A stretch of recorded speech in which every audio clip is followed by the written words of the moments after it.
Hello friends, welcome to Yadnya investment academy. आज हम telecom sector के बारे में आप लोगों के साथ बात करने वाले हैं।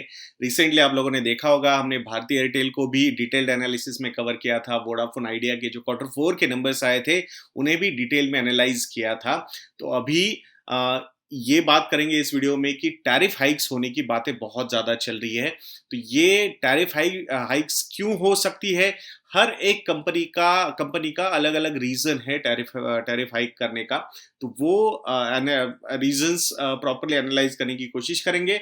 भले ही यहाँ पे एक्सपेक्टेशंस बहुत ज़्यादा बिल्ड हो रही है रिगार्डिंग टेलीकॉम सेक्टर, बट कुछ चैलेंजेस भी ये सेक्टर फेस कर सकता है एटलीस्ट आने वाले 4 क्वार्टर्स में। तो वो चैलेंजेस क्या है, इसके बारे में भी आप लोगों के साथ बात करेंगे दोस्तों। तो आइए वीडियो शुरू करते हैं। सो पहली company Vodafone idea limited. Vodafone idea tariff hike क्यों कर सकती है? तो वोडाफोन आइडिया का टैरिफ हाइक करने का सिर्फ और सिर्फ एक ही रीजन है अभी, वो है जस्ट टू सर्वाइव। इनको सर्वाइव करके जाना है। ग्रोथ वगैरह के बारे में तो हमें लगता है Vodafone Idea is not going to think at least for next 2-3 years।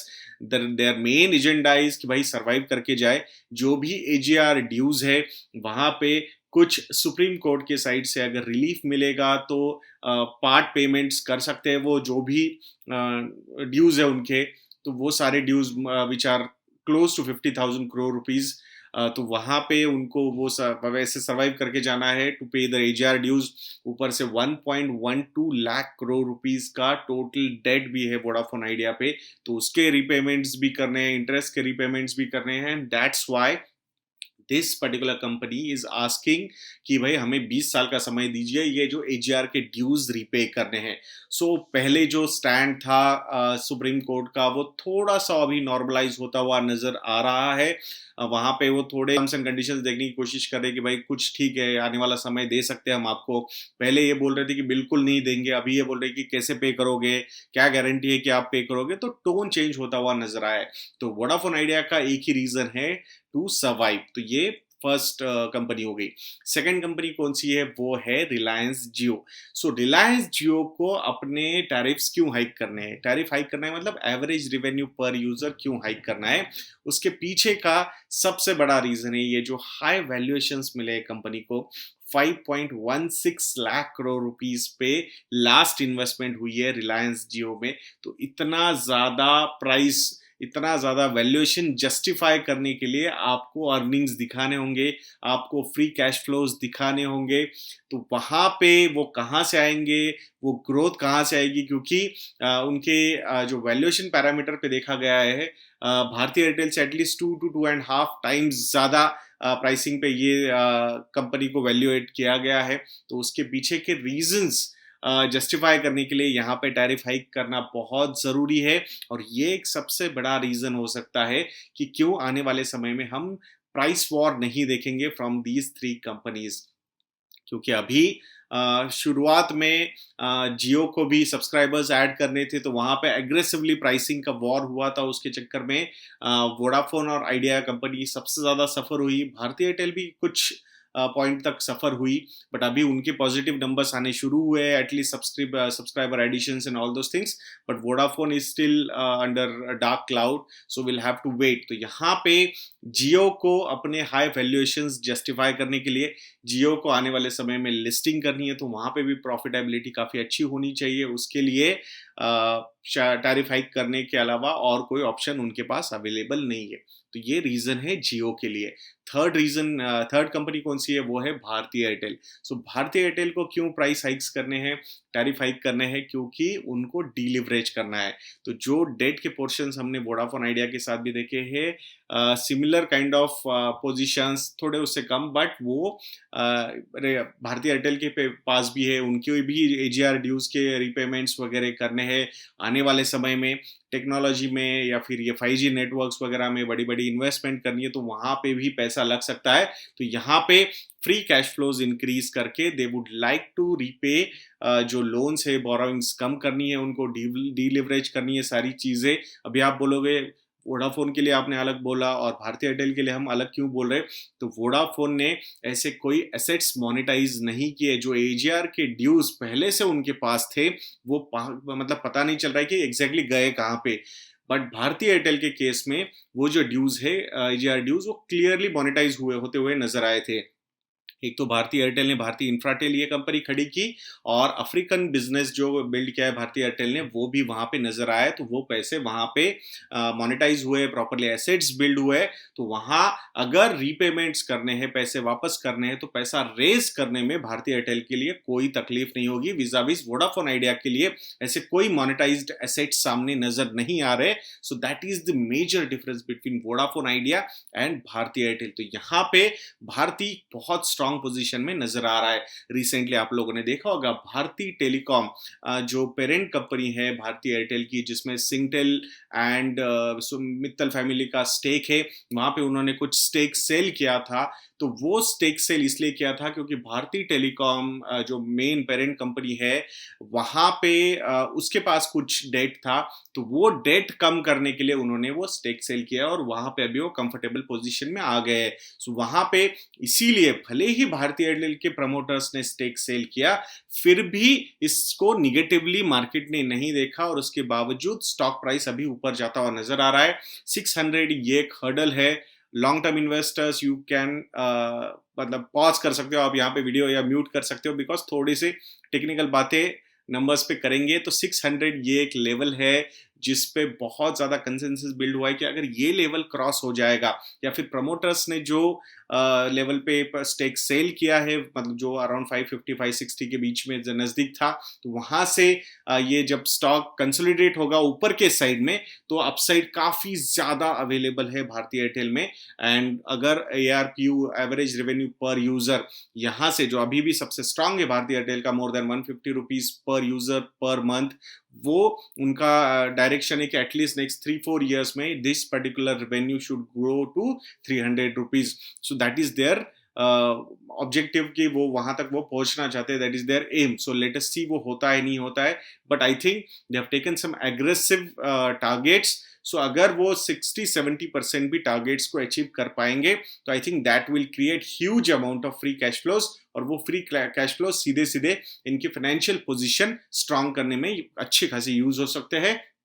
तो वहां पे नेट प्रॉफिटेबिलिटी के नंबर्स भी काफी ज्यादा पॉजिटिव आएंगे, and that particular thing will support the stock price, and it will take this particular company to newer heights. तो ये आप लोगों ने देखना चाहिए। तो ये अलग अलग रीजन है। तो for Vodafone Idea to survive, for Reliance Jio to justify its high valuations, and for Airtel to deleverage its balance sheet. So ये सारी चीजें ये ऑब्जेक्टिव के साथ ये कंपनीज कर रही है। चैलेंजेस क्या क्या है इसके सामने ये करने से पहले? तो चैलेंजेस, एक तो कोविड-19 ये जो पैंडेमिक आया है उसने यहाँ पे प्रेजेंट किया है।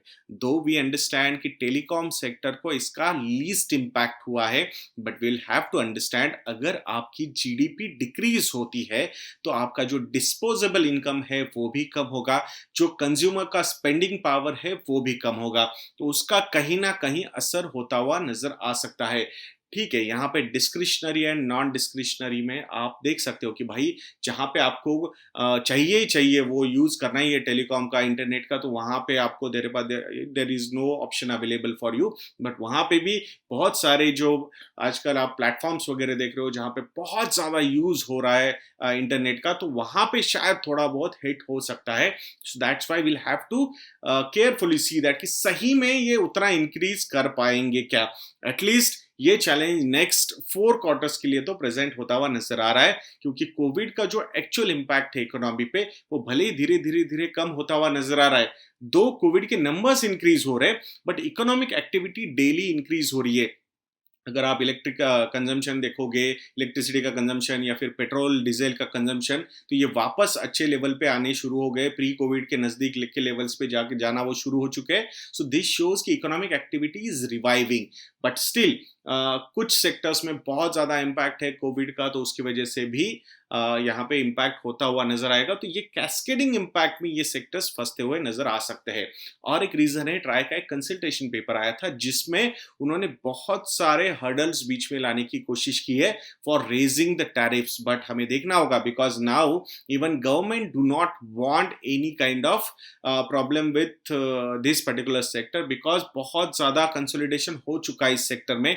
इतने सारे प्लेयर्स हमने ऑलरेडी देखे हुए थे जो अभी उनको अपनी दुकान बंद करनी पड़ी है, बट अभी गवर्नमेंट चाहता है कि भाई अब sustainability should be there, predictability should be there in this particular sector, and it is going to help a lot to the government also. कैसे? क्योंकि जब ये ऑक्शंस आएंगे, 5G के ऑक्शंस आएंगे, तो वहां पे अगर ये कंपनीज के बैलेंस शीट स्ट्रांग नहीं होगे तो ये कंपनीज गवर्नमेंट के पास जाके वो ऑक्शनिंग कर नहीं पाएंगे और वहां से गवर्नमेंट का अच्छा खासा इनफ्लो ब्लॉक हो सकता है। तो वहां गवर्नमेंट भी ये बिल्कुल नहीं चाहेगा। सो वो कंसल्टेशन पेपर आया था। So it is typical in India कि कुछ भी अच्छा होता है तो वहां पे ब्यूरोक्रेसी बीच में आई जाती है और कुछ रूल्स वहां पे डाले जाते हैं, वहां से प्रॉब्लम होता है। वी अंडरस्टैंड कि अपना जो डेटा का प्राइस है वो बहुत कम है वर्ल्ड में, but we need to understand one thing कि भाई हमें सर्वाइव भी करना है और सर्वाइवल के साथ ग्रोथ भी करना है। आप अगर सिर्फ और सिर्फ सर्वाइवल पे आ जाओगे so then it will be very difficult for these companies to grow. और वो जो अच्छी अच्छी टेक्नोलॉजीज नई नई लानी है, जो हम बात करते हैं, हम यहाँ पे एक तरफ तो बोलते रहते हैं कि नहीं नहीं ये 5G नहीं आ रहा है, बाकी कंट्रीज में उसके टेस्टिंग वगैरह शुरू हो चुके हैं, बट अपना कॉस्ट देखिए डेटा का, लास्ट 5 में है, हम पूरी पूरी कंट्रीज की लिस्ट निकाले आपने, सो लोएस्ट प्राइस देते हैं हम डेटा के लिए। So it is good thing कि दैट वो डेटा कंजम्पशन बहुत ज्यादा हो रहा है, डेटा इज न्यू ऑयल जैसे कि मिस्टर मुकेश अंबानी जी ने बोला था, बट फिर भी यहाँ पे थोड़ा सा प्राइस अगर रिस्पेक्टेबल लेवल पे रहेगा, हम and they are not saying कि भाई एकदम से हम 500-600% से बढ़ा देंगे, which is the case in developed world, कि अगर उनकी प्राइस देखोगे आप डेटा का कि कितना महंगा है वहां पे, तो उसके कंपैरिजन में अगर आप 50-60-70% इन नेक्स्ट 3-4 इयर्स जाते हो तो आई थिंक ये सस्टेनेबिलिटी के लिए बहुत बढ़िया रहेगा। डिजिटल इंडिया का जो ओवरऑल अपना एक ड्रीम है कंट्री का, वो भी आई थिंक अचीव करने के लिए ये particular sector is going to play very important role. तो ये 3 स्टॉक्स जो है, Reliance Jio through Reliance Industries, Bharti Airtel directly and Vodafone Idea, इन पे आपने ध्यान रखना चाहिए। Still Vodafone Idea we are not suggesting for long term investment point of view because there are lot of uncertainties with this particular company, but Bharti Airtel and Reliance Industries are looking very strong. We are waiting for Jio platforms IPO। ये platform के IPO का आपने भी राह देखनी चाहिए। We expect कि ये इंडिया में लिस्ट हो, but chances are very rare looking at the private equity investments and the big investors like Facebook have come into this company। So let us all wait and see कि क्या होता है इस sector में, but ये काफी ज्यादा promising sector यहाँ से नजर आ रहा है।